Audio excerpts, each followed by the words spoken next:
What Yeah. is a captive insurance company? Captive insurance companies are designed for recognizing this self-insuring risk for business owners. So hello there, once again, friend. Steve Taylor here. Thanks again for joining us on the Do It For Yourself podcast.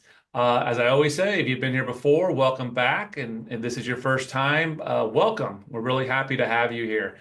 So today's topic is really interesting because it's something that's been coming up a decent amount lately. And I'll be totally honest on this. It's not something that I really have any background or knowledge on. So, as we go through this, I'm going to be asking these questions and we're going to be learning, you guys are going to be learning right there along, with me.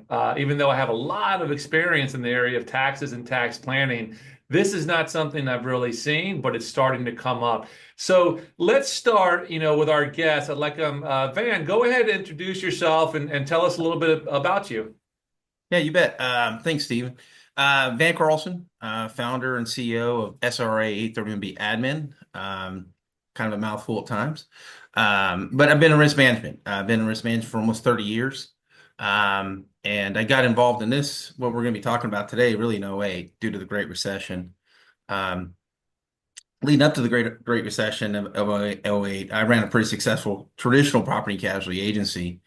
And unfortunately, I just saw a lot of my clients, they got kind of caught up in that leverage game, where, there's limitations of what business owners can take for deductions. And of course, everybody knows they get excited about the 172, accelerated depreciation on equipment. Oh yeah. And, every year they were, unbeknownst to them, they were just betting every year was going to be better than next year because the previous year, because, they leveraged, they loaned it. They took the full depreciation, but they financed the equipment, whether they needed it or not. And that's a form of insanity. So that's really when I recognize the financial risk.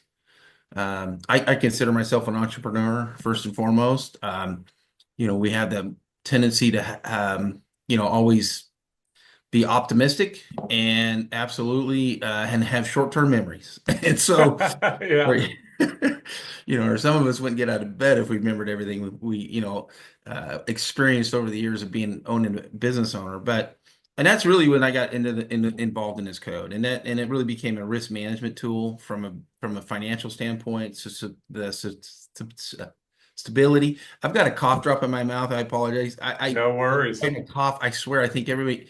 It's like a couple weeks now. It's driving me nuts. But anyway, so if I normally stutter no matter what, but it's just going to add more stuttering to my thoughts. Excellent. I'll try to match you. I'll try to match you, Ben. So, let me start by telling people, you came out with that Internal Revenue Code. That's wonderful, right? People, there's so many code provisions there and the like. But what we're talking about, and if it goes by a different name, you let me know. But it talks about like a captive insurance company, and at a really, really high level. Let's start the conversation by really saying like, what is this? What Yeah. is a captive insurance company? And then we can start going into why and the whys and hows.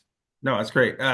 So when you hear the word captive insurance, there's captive agents, which are like they sell for State Farm farmers. That's captive agents. And then you hear captive insurance companies. Captive insurance companies are designed for recognizing this self-insuring risk for business owners. And so you can either replace your traditional insurance, and all you're doing is getting rid of that administrative cost, right? If you look at if you pay traditional commercial insurance premiums, 40 to 44% of that dollar is going just towards operations. So one way we work with a lot of like large companies that are paying north of $350,000 of traditional premiums, work comp, general liability, commercial auto, excess risk, business personal property insured, and all that good stuff, commercial buildings. We can look at that and say, okay, we're going to get rid of that administrative cost, but you're going to take a lot more risk to do that. And then there's simple risk that's left on your books that you can't transfer risk. And the greatest example I give, unfortunately, recently is COVID. The reason why the government had to step in is because your business interruption portion of your policy was not going to trigger coverage because it was an indirect loss. It only covers business interruption when it has a covered peril on your policy. And I know this is not exciting part of any business owners talking about insurance, but I think in today's world, risk management has to become no different than managing your finances. Both go hand in hand, whether we like it or not. I think today's risk has gotten so complicated, and the amount of risk that comes at us. How do we mitigate it? And so one of the things that we utilize is the 831B tax code, and it's very similar to the 401k, by the way, right? And so let me explain what that is. So interesting enough, too, Steve, that code came out in 1986. Uh, Hmm. Very similar to what we're dealing with today in the insurance industry we're in. I know you're in Florida. We're seeing a lot of, I would say we're probably in a worse situation in some ways than the 80s. The 80s, there was a lot of things going on. And for the record, I was in high school at the time. I was not paying attention to the 86 Tax Reform Act. But today it's very important. It was introduced in 1986, almost 40 years later. And it's unfortunate a lot of business owners are just now hearing about it for the first time. But I want to let everybody know it's been a secret kept in the back room with really the big companies, the Fortune 500 companies and stuff like that. Yeah, let me ask, Van, before we go into the mechanics of it with the code. So you're saying this is for companies that have a lot of insurance premium on their books. So I guess we're talking about companies that may have a fleet of cars, or companies that may own a building. I mean, for those people that really want, trying to identify, hey, does this apply to me? I guess when it's looking at your P&L, the question is like, how big a number is that it's going towards property and casualty insurance. That's what this is about? That's one aspect of it. Okay. So what I explained, so we get that's the front, that's to your point, it's a very select market and it's very small. We don't target that market. We work within that market, Okay. but we don't target that market. What we target is a client you're describing that maybe doesn't have a lot of premium cost on their traditional insurances, but they're retaining a lot of risk on their books. Okay. So Congress got together in 1986 and recognized farmers were self-insuring crop insurance. Okay. Now it's obviously heavily subsidized by the federal government's backstop, no different than FEMA is, honestly. That's the flood act for Congress to really. No private carrier of insurance carrier wants to cover flood insurance because it's just too catastrophic. It's Yeah. not it's not profitable. So anytime that happens, obviously the government's got to do a backstop. Van, let me But lay that wasn't. some more questions. I'm sorry to Yeah. stop you, just so I No, understand. no, So I you're good. understand farmers and maybe they lose their crop, but a non-large business, like what are some of these risks but like I'm a wealth management, firm. I'm an attorney. I don't feel I have many risk, potential risk. I mean, maybe I have some liability risks out there. Maybe, help me, to Yeah. identify. I mean, I don't know. Does this apply to everybody, or there's some industries more applicable than others? I would tell you it applies to everybody. And Okay. let's talk about what you just described, right? Yeah. So I can run your professional liability policy through AI as legal on, and we'll find exclusions that you think you're covered for, first and Right. foremost. So we do a full summary of that. Also, you have a first dollar deductible.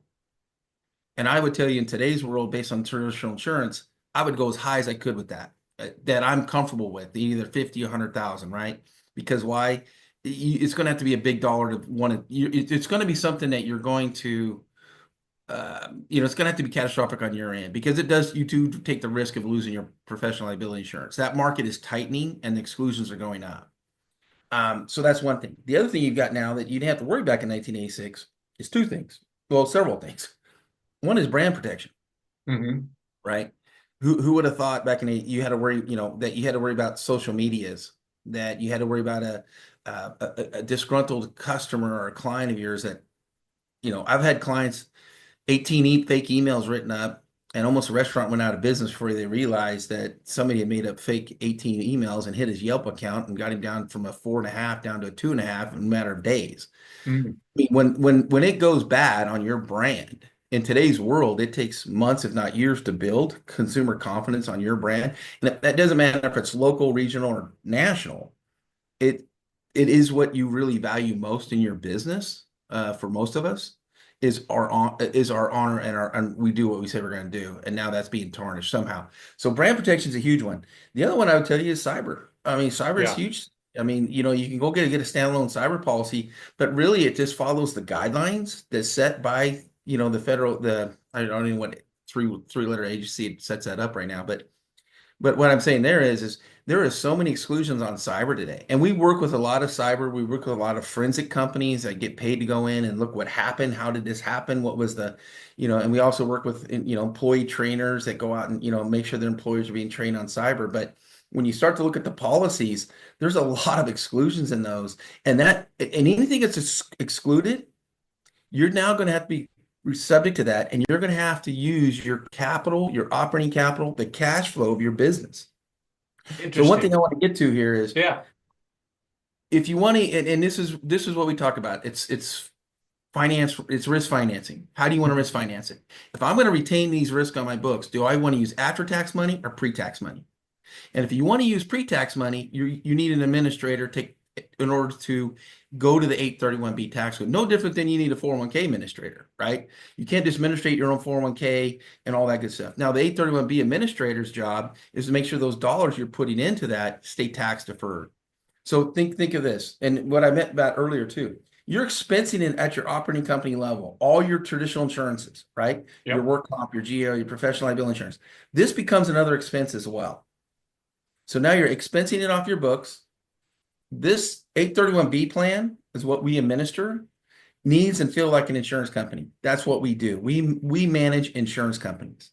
And we manage over 800 of these plans currently. We're the largest manager of 831Bs in the country, and we've been doing it the longest.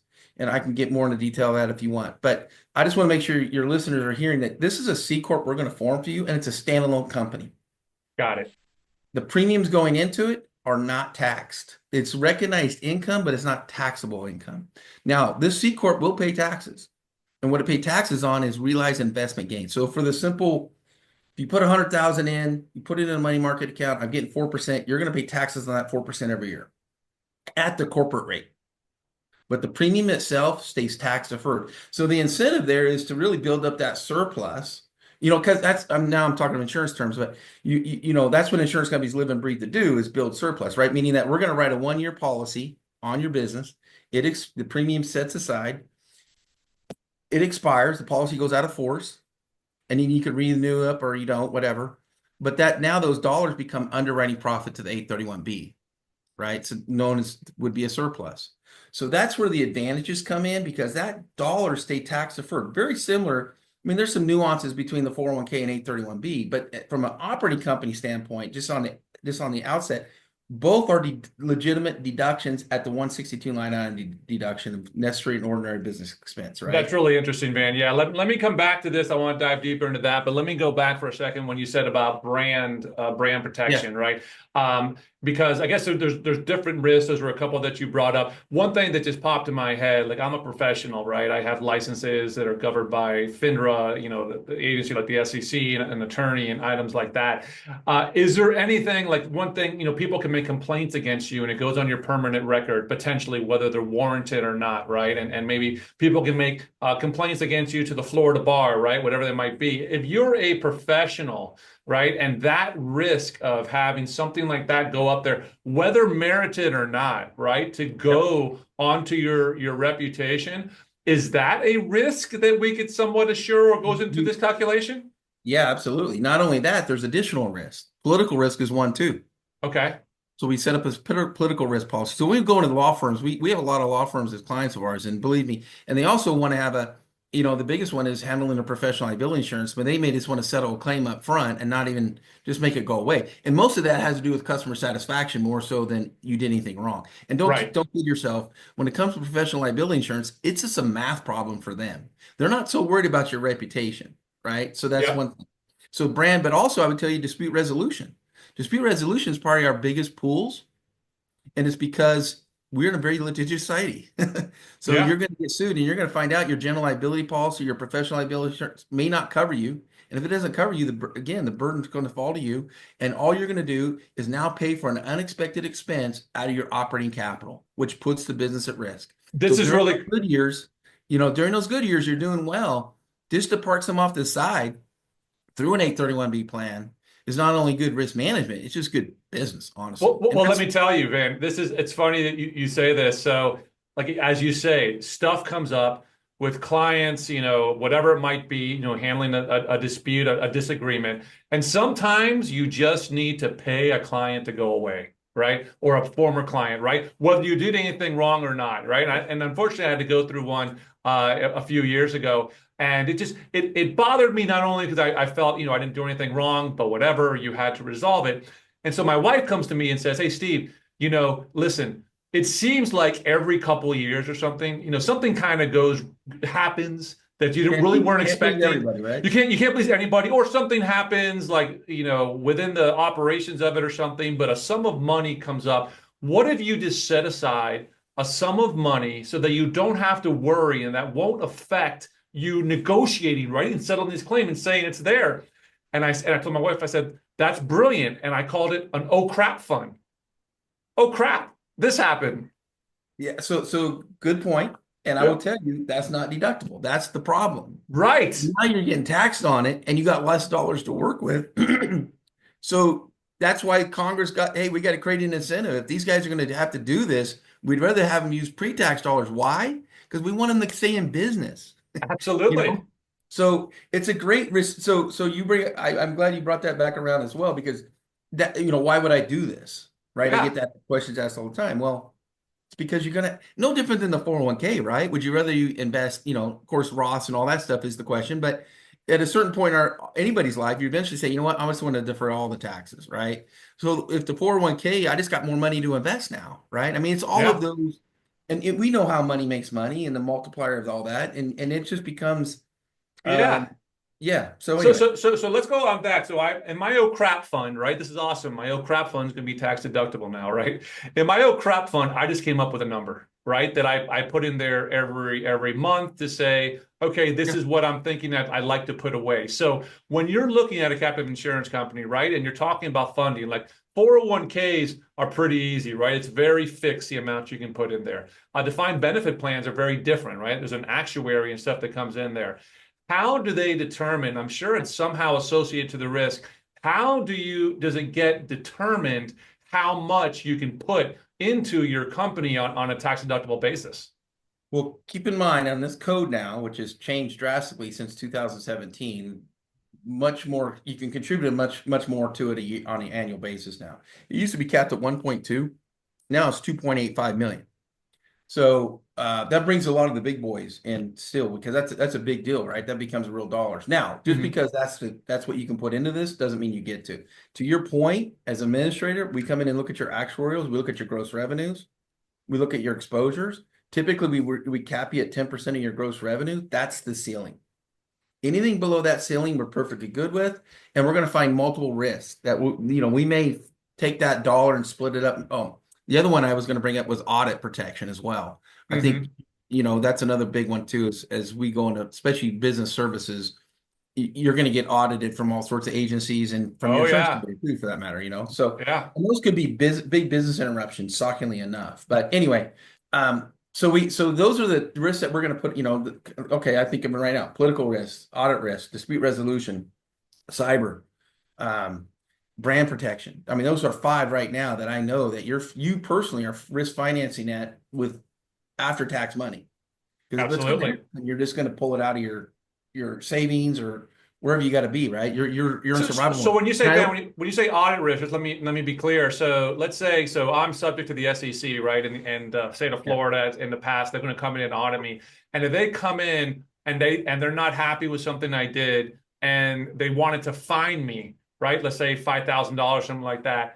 Because let's go to that, right? Once you put the money in, I like that. It's 10% can go in. That's a good rule of thumb in establishing these risks. I guess that fine, that $5,000 fine, is that what I guess I could pay that out of my fund? And what yeah. are other examples of things that once okay, I understand the money goes in and it can grow, just the contribution is deferred and then the gains are taxed. But then how do I get money out? How do I use it?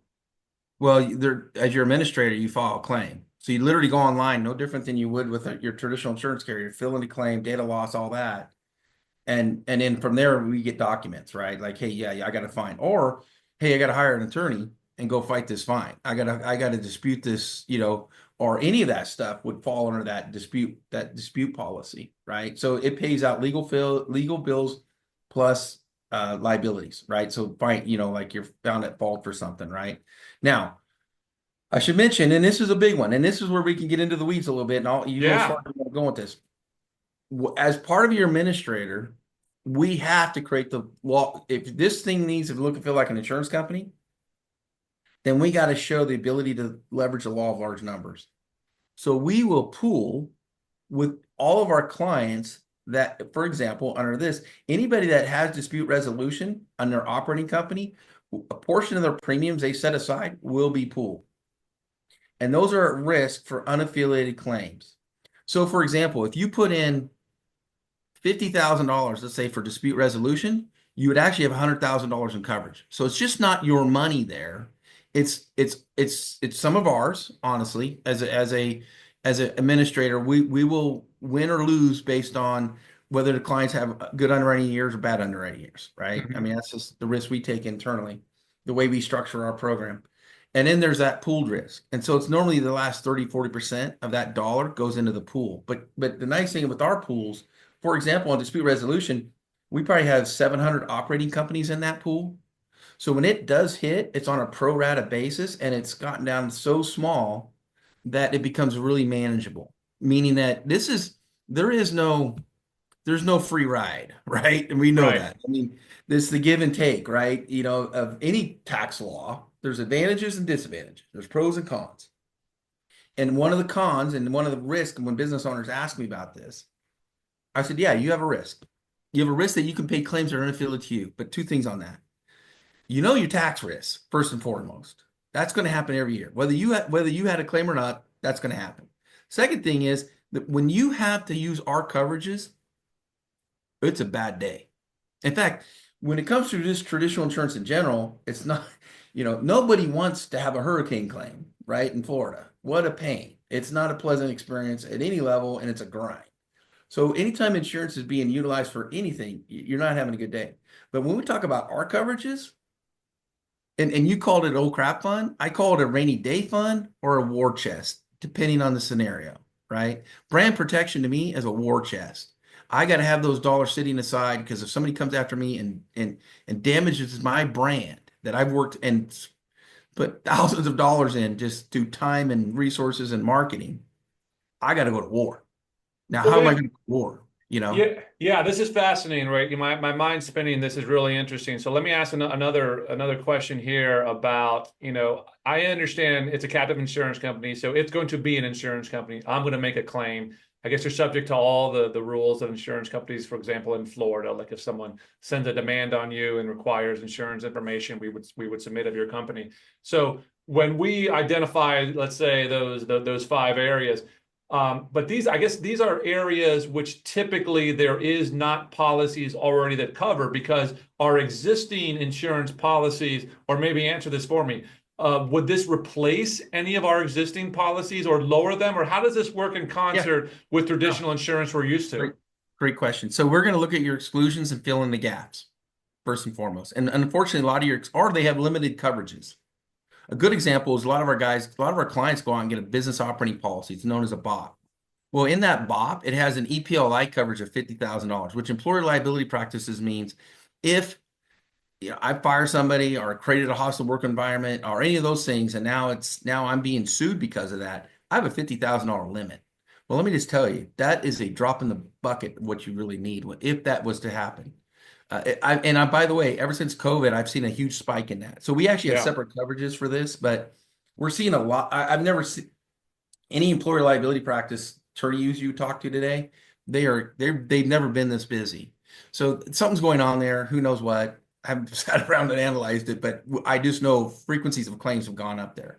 But those are still. I would never tell you to replace your traditional insurance. Now, getting back to my earlier point, we will replace traditional insurance if it's like $350,000 above in premiums. Now, these are large Hmm. construction companies, large manufacturers, large dairy operations. I mean, these are folks that got a lot of work comp, got a lot of employees.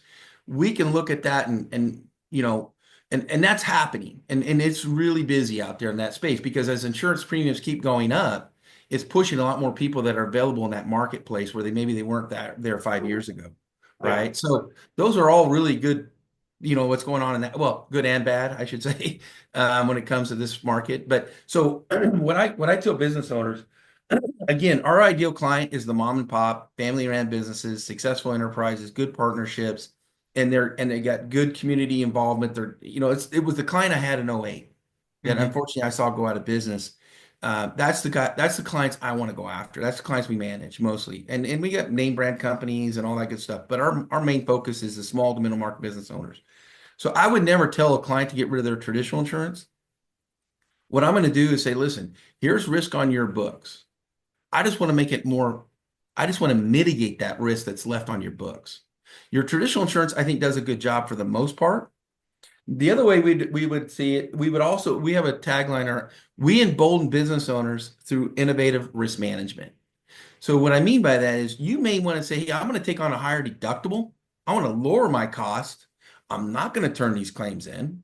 So why am I paying for these low deductibles? I want as high as I can, and I'm going to start funding that deductible. So if it happens, I got this to fall back on, and I'm not using my operating capital to make up the difference. And that's the strategies you have to deploy today. A good example in Florida I'm dealing with right now is actual cash value minus depreciation on roofs. If that wind damage, hurricane comes through and blows that roof off, it's a 20-year-old roof on a commercial building, you basically got self-insurance going on. Yeah. So they're going to cut that out, carve that out, and that's the burden's going to fall to you. And so, insurance companies are not going to, they will continue to not offer replacement on those roofs. We have not even priced in the LA fires yet on properties. So you're going to see, and here's the other thing too about insurance. They can only charge you so much before you call no mercy, right? So all the insurance companies know that. So the only thing left they can do is limit the coverage or exclude the coverage. Right. Because by the way, that's a rate increase. If they're covering less, but you're paying the same premium, you got less coverage. It comes off their books on the other side too, that Yeah. they're not responsible for it either. And I Yeah. would say of any state I'm dealing with right now, Florida is the worst one when it comes to property right now. And I'm afraid it's going to get worse. And we know, and we Hurricanes. know, and we're here. Yeah. And Van, I'll tell you, you're talking my language because for many years, I looked at this. I've been self-employed for many, many years. And really, when it came to health insurance, right, when I went out and on my family, to get a traditional health insurance policy was really cost prohibitive, right? I was paying like $1,500 a month. So what I would do is I would buy just a catastrophe plan for the family.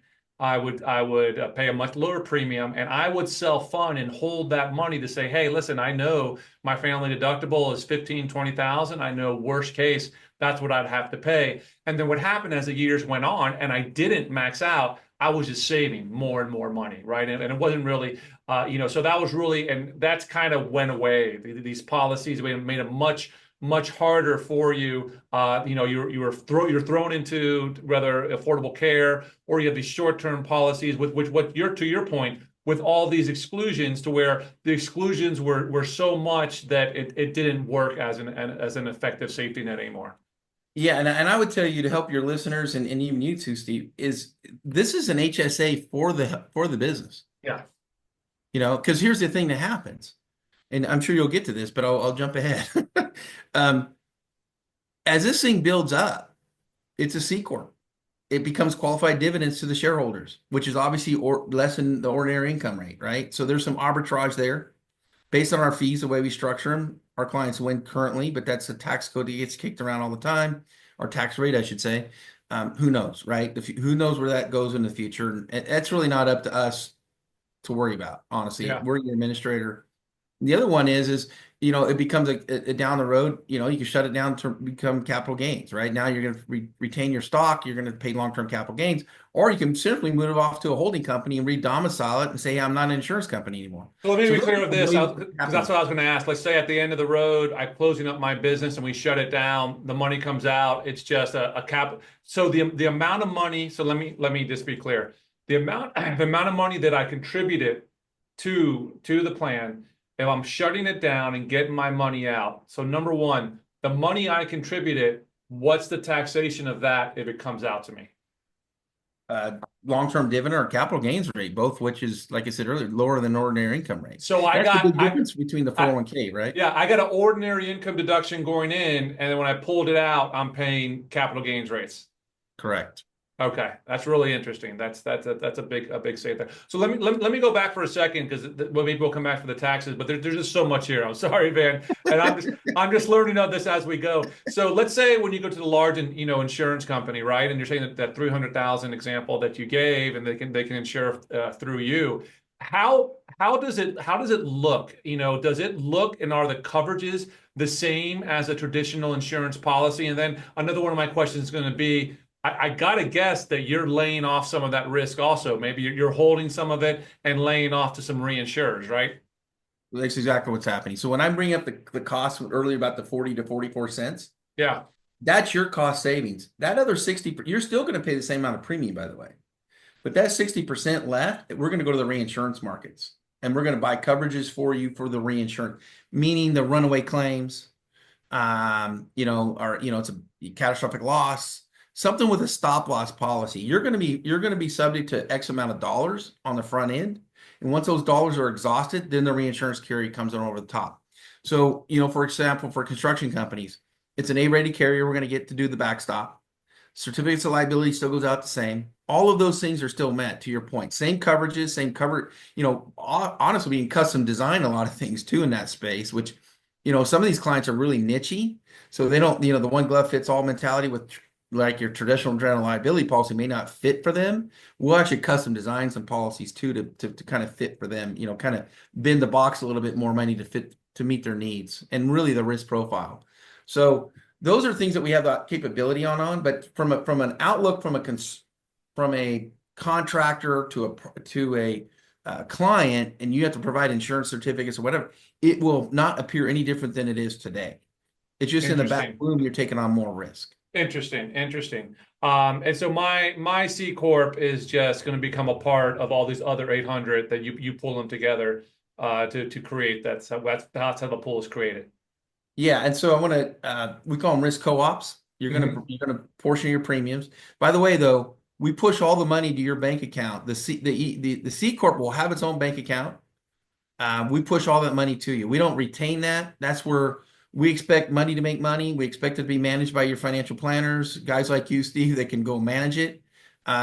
We don't get in your pocket, nor do we, you're going to sign an reinsurance, excuse me, an investment agreement, what you can and can't do with those dollars in any given year. But understand as it becomes surplus, that means policies that have earned out. The premium at risk in any given year need to stay liquid. Liquid to us is still the market, right? I mean, Hmm. I'm told you can get out in 2 days, and then I was told a couple weeks ago it's 5 days. So I don't know what it is. Maybe it's your clearinghouse. I don't know, Right, exactly. And but Ben, let me ask you this though. So when I look, let's say I'm fully going to the captive insurance company. I'm letting go of my traditional insurance, and I'm going to make a claim. Is there a deductible with when I make the yeah, I claim? mean, yeah, it depends on how we want to structure it. But yeah, I would typically run a deductible through that. It could be pretty significant.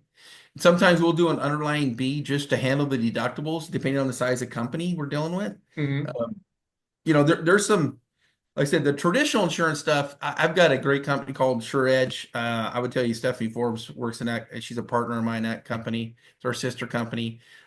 She's a premier expert in this space that looks at traditional insurances and replacing it. And she's not a salesperson, which is great. She shoots straight, good, bad, and ugly, right? Hmm. And she's one of the best in it. And we I'm afraid I'm inundating her right now with leads on this because we're getting phone calls all over the country about this concept.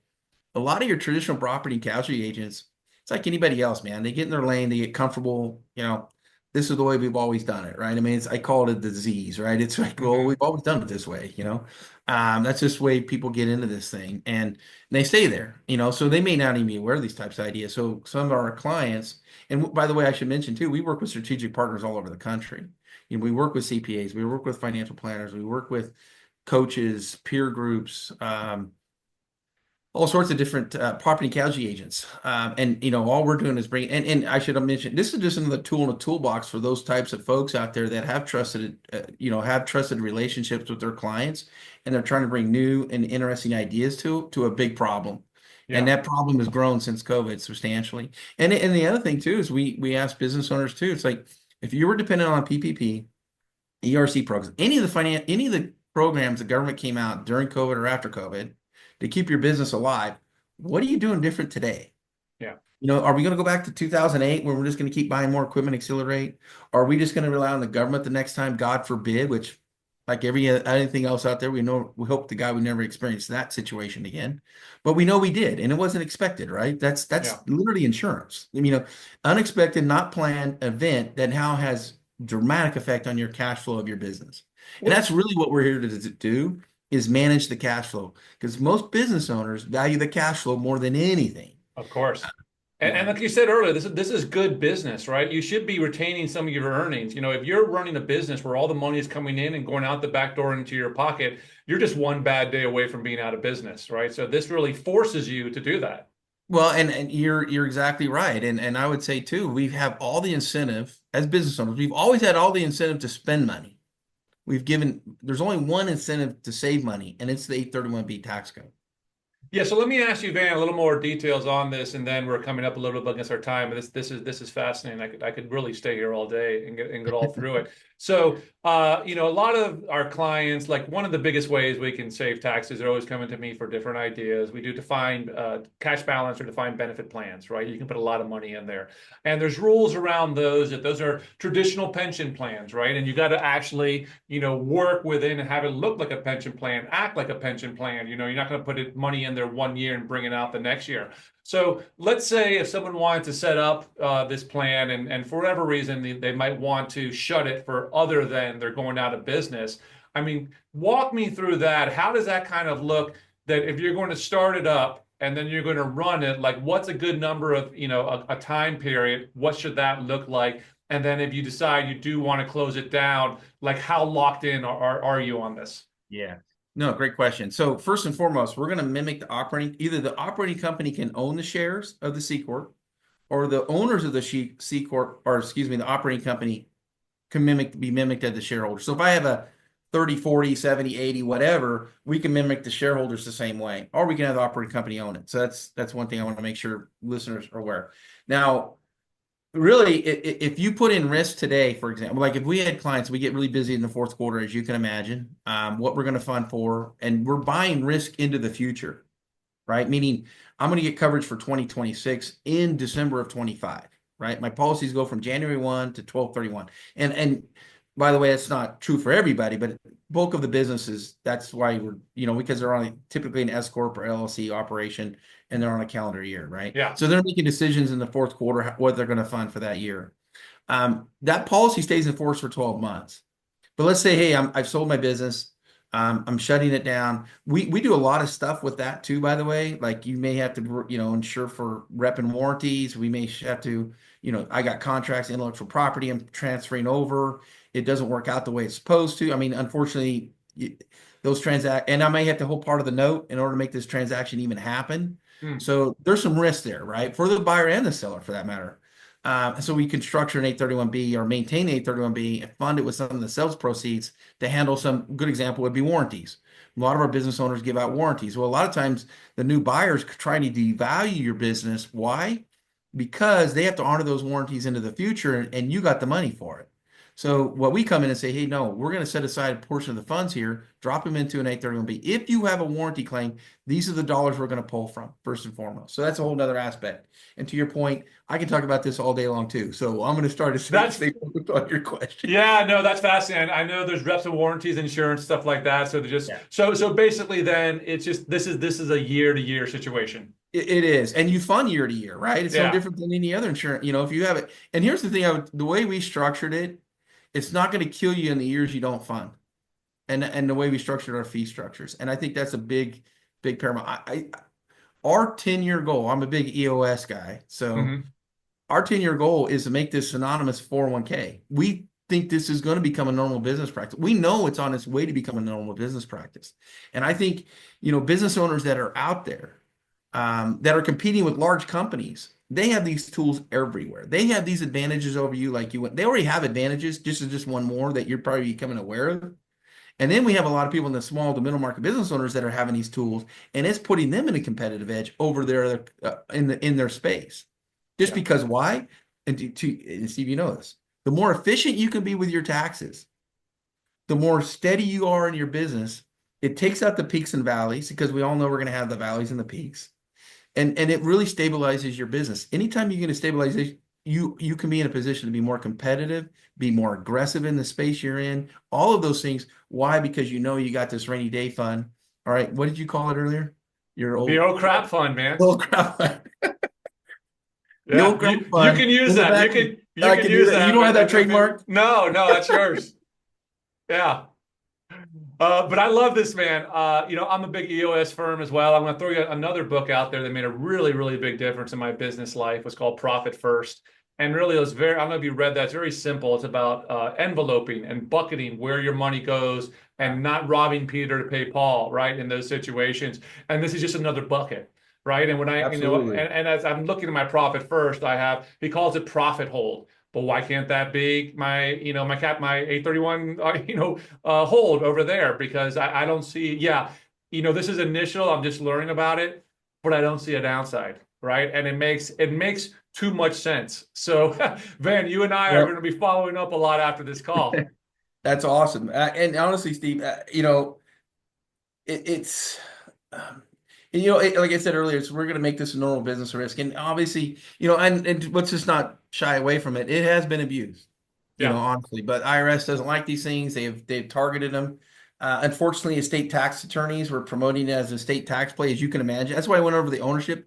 There is now an ownership test starting after the PATH Act of 2017, where you can't get around the ownership thing. What they were doing was the C corp. They were making the irrevocable trust, or the grandkids own the shares, and then they were devaluing their estate. And of course, back in the mid 2000s, they were highly motivated to, because honestly, the estate taxes were so low. There was the risk reward came, the more, if they didn't have this is one of the solutions they used. And unfortunately, it wasn't used for risk management. We are only risk managers first and foremost in our firm. We hire the attorneys, we hire the CPAs. We got great warranties on our products. We have gone through the 6,700 promoter audit. I want to make sure the listeners know that, which means this: if you go out and promote a tax code long enough and you're successful, you will bring the attention of the IRS your way. It's inevitable. It doesn't mean you were doing anything wrong, or just, it's just the industry you're in. Well, we went through that audit, started in August of 22. It got closed June of 24 with no changes, and they shut our audit down. And so I'm being told we're one of the few to ever get that, if any other manager ever got that. There's some competitors in our space. Most of them are law firms. Um, which is fine. But I think they know things. We're risk managers. I have gotten the calls. I've gotten the calls when fatalities of accidents. I've gotten calls in the middle of the night when homes were on fire, when businesses were flooding. And I've been in that risk management space for a long time. And I think if you're going to look at these types of tools, you want to go with a manager that is focused on risk management first and tax advantages second. If you go into this with the whole concept of tax advantages first and foremost, and business owners, I get the incentive part. I do. But I can tell you this: the longer you're with me, something's going to happen. It just Yeah. is. It's unfortunate, but I just know that it happens. The frequency's there. And you will sleep easier at night knowing you've just done our program. To your point, you got the old crap fund over here sitting in the back room. And it gives you peace of mind. I would tell you, from a risk management standpoint, which I never got this told to me by my clients prior to doing this program, is, Van, I just sleep better at night knowing I've done your program. And I will tell you, as a business owner, as a producer, I don't sleep that great anyway. I don't think a lot of us do. Um, Yeah. and if I can bring a little bit more sleep to those risk takers, the entrepreneurs, the guys that always, guys and gals that always charge the mountain, and I'll never think anything bad's ever going to happen. Don't want to enter that into their mind, because that's just negative thinking, right? Yeah. At some point, you got to look back and say, man, how do I mitigate this? I can't just keep putting my foot to the pedal every year and hoping every year is going to be better than the previous. That's insane. Ben, this is amazing. And this has been so helpful. We're going to put your information out there and everything. But one last thing that just came to mind as you were saying that, there was something here in Florida for many years regarding doctors and insurance, malpractice insurance. And Florida allowed them to, rather than having malpractice insurance, they allowed them to either have a line of credit or fund an account, which it was like $250,000 in there to potentially pay any claims. Is this a potential? Do you have or have you seen many doctors that have utilized that? Because I see this as a really another big area for, like you say, risk first, managing your risk first. Yeah, and I would say this to you. I would say of all the industries we are in, which we're in a lot of different industries, medical is our biggest industry. Those folks have got a lot of risk from a just reputation. I mean, the HIPAA stuff today, the cyber. I mean, there's not only outside of the just risk you just took Yeah, traditional malpractice, and then two, I mean, like I said earlier, unfortunately, it's a math problem for malpractice carriers. yeah, Hey, do we settle now? And of course, you've done everything right. You may want to fight this because it's your reputation as in the community you're sitting in, and you may want to fight. Well, you just transfer the risk to them through a premium. They decide that for you. You don't decide that on your. right, And right. so those are innate risks that you're again.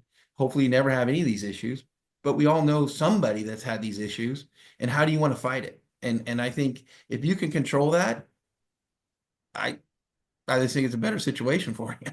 Van, we got to stop. I don't want to, but we got to stop. I mean, I can't tell you how much my mind is running as the planner, as I really, I'm the strategist. And I think a lot of everything as a good attorney and a good financial advisor, we're risk managers as well, right? We're looking at the pros and cons and the risks of everything you're doing to get you, whether it's to retire or to resolve this lawsuit or whatever situations come out. So this is my mind is just spinning of all the opportunities here. So listen, Van, this has been really, really awesome. I might have to bring you back to talk about doctors because that I'm happy I to. think that yeah, I might bring you in person. That's a really, really fascinating thing to look into. But Van, listen, man, I really appreciate you showing up and spending some time with me. No, Steve, it's been a pleasure. I always like talking to smart people, so I'm happy to do it. So Appreciate you, man. thank you.